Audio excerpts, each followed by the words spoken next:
20대, 30대를 MZ세대라고 흔히들 묻고 있지만 사실 그 두 세대는 같은 것 같으면서도 많이 달라요. 39세인 저와 20대들의 공감대가 다르듯이요.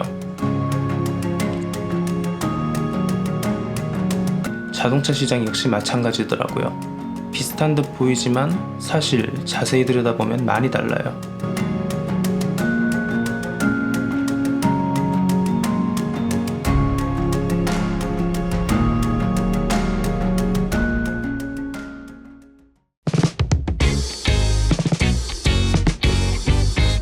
안녕하세요, 억텐입니다. 요즘 운전을 하고 다니다 보면 가끔 이런 게 궁금하더라고요. 나같이 젊고 싱싱한 20대, 30대들은 어떤 차를 선호하고 많이 구매를 할까? 외제차는 또 얼마나 많이 타고 다닐까? 인터넷 서칭하다가 카이즈유라는 자동차 전문 포털 사이트를 발견했어요. 여기서 운영하는 카차트라는 서비스가 있는데 제가 원하는 정보를 시각화 차트로 제공을 하고 있더라고요. 국토교통부 및 한국교통안전공단의 공공데이터를 기반으로 만들어졌기 때문에 꽤 정확한 정보가 될 것으로 생각됩니다.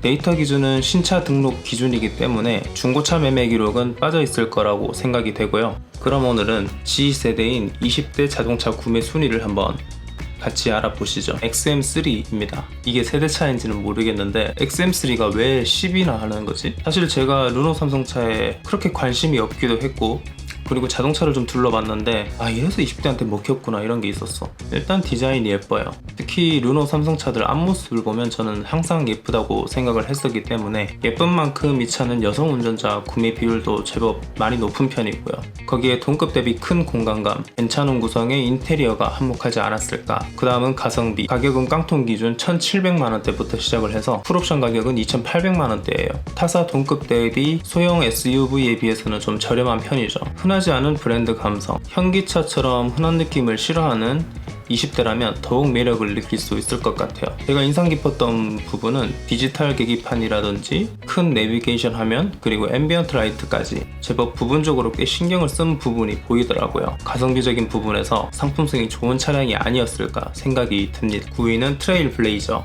제가 생각하는 트레일블레이저의 장점은 외형 디자인, 넓은 공간감, 쉐보레 특유의 고속 안정감이지 않을까. 예쁜 외형 디자인을 가지고 있는 만큼 여성 구매자들에게도 인기가 많은 것 같고요. 얘도 역시 흔한 현기차 느낌은 아니다. 사실 가격적인 면에서는 소형 SUV 중에서 가장 비싸서 가성비적인 면은 좀 아쉬워요. 거기에 투박한 실내와 부족한 듯한 옵션 등은 쉐보레의 고질적인 단점 같아요. 전에 운전해봤을 때 느낌은 꽤 만족스러웠거든요. 그러나 제 취향 기준으로는 여러모로 상품성이 좀 아쉽다. 실내랑 옵션만 더 신경 써줬어도 훨씬 잘 팔렸을 것 같은데. 8위는 소렌토네요. 20대가 소렌토를 사실 그렇게 큰 차가 필요 없을 것 같은 20대들한테도 소렌토가 꽤 매력이 있나봐요. 제가 생각해도 현존하는 국내 SUV 중에서 가장 터프하게 잘생기지 않았나. 사실 설명이 필요 없는 차죠. 판매량으로 증명을 하고 있고 디자인, 옵션, 실내, 준수한 주행 감각까지 2021년 내내 SUV 랭킹 1위를 차지를 한 이유가 있지 않을까. 7위는 K3예요. SUV 강세 시장 속에서 그래도 꿋꿋이 7위를 마크를 했네요. 세단을 좋아하는 20대들이 가성비로 타기 좋은 차 느낌이에요. 사실 국산차 중에서 준중형 세단은 이제 경쟁 차량이 아반떼밖에 없잖아요. 갈리는 거는 이제 거기서 디자인 취향이나 혹은 약간 미세하게 다른 주행감이지 않을까. 개인적으로 페이스리프트가 좀 아쉽게 된 것 같아서 다음 풀체인지 때 좀 분발을 했으면 좋겠다라는 생각이 들었습니다. 6위는 소나타. 소나타는 왠지 30대 랭킹이 있을 것 같은 아반떼나 K3에서 이제 그 돈씨로 넘어오게 되는 등급인데 디자인 혹평이 심해가지고 한때 꽤 판매 부진을 겪었잖아요. 근데 20대들에게는 또 나쁘지 않았나봐요. 그래서 나도 소나타가 예뻐. 5위 스포티지. 20대들에게 좀 먹히는 디자인 같아요. 사실 저는 처음 봤을 때 좀 이런 느낌이 들었는데 보면 볼수록 또 괜찮더라고요. 저는 역시 아직 20대 솔직히 운전해봤을 때 괜찮다 이런 느낌이었거든요. 실내 인테리어 부분에서도 저는 소렌토보다 또 더 마음에 들었었어요. 4위는 투싼. 신형 투싼은 출시되면서부터 디자인 부분에서 꽤 호평이 있었던 기억이 나요. 물론 호불호는 있었지만 근래 나온 현대차 중에서는 괜찮은 편에 속한다고 생각을 해요. 산타페 같이 했다가는 아주 나락을 갔을 텐데 다행입니다. 실내 디자인도 직접 보지는 못했지만 뭔가 전기차스러운 세련된 맛이 좀 있더라고요. 다만 계기판 부분은 좀 아쉬운 느낌이 들었어요. 사실 스포티지나 투싼이 저렴한 가격의 차는 절대 아니거든요.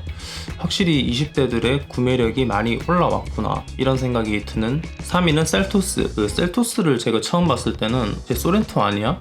이런 느낌이었거든요. 딱 소렌토 동생 같은 느낌이었어요. 그만큼 디자인이 좀 잘 빠졌고 현기차답게 옵션 구성도 괜찮은 것 같았어요. 무엇보다 탑10 중에서 여성 구매자가 오히려 남성 구매자를 압도하는 유일한 차량입니다. 내가 만약 20대 대학생이었을 때 예쁜 누나가 이런 차 딱 끌고 와서 드라이브 시켜주면 멋있었을 것 같다. 차가 중요한 게 아니고. 2위는 K5.